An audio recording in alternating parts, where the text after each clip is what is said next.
Rövşən Zamanov bizim yaralı ağrıyan yerimizdir. Hayatta yoxdur deyənə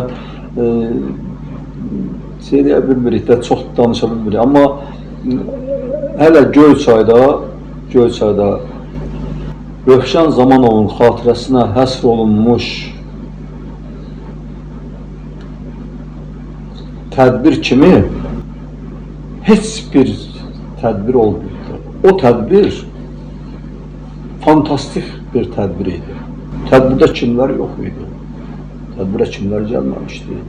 Tədbirdə nələr yox idi? Və 800 neçə səhifəlik Tarım Məcnunu adlı kitab orada təqdim olundu. Rövşən haqqında kimlər danışmadı, nələr danışılmadı. İndi mən ona görə oradan o mədəniyyət adamlarla danışanda onu ötürdüm ki, səbəb var burada indi. Geniş bir mövzudur. O geniş mövzudur. Çünki Rövşən Zamanov yenə deyirəm də bizim uzaqda deyil də, yaxın ağrımızdır, yaxından olan ağrımızdır deyənə söhbəti biraz ondan qaçırtdım. Amma hamı bilir ki, Rövşən Zamanov kimdir və onu hamı yaxşı tanıyır. Hamı onun haqqında ancaq yüksək fikir söyləyir.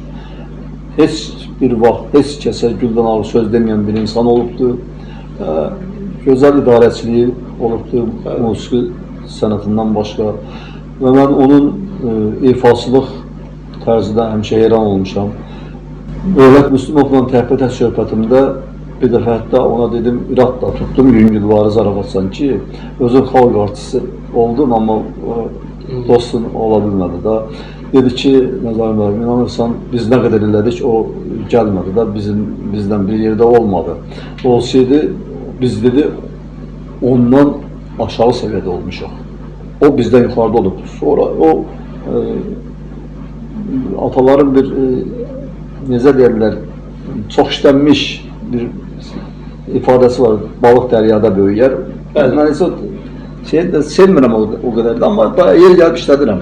O getmədi, o elə əyalətdə qaldı. Əyalətdən çıxmadı, amma əyalətdə də ləyaqətlə yaşadı. Ləyaqətlə yaşadı və gözəl balalar, övladlar yetişdirdi.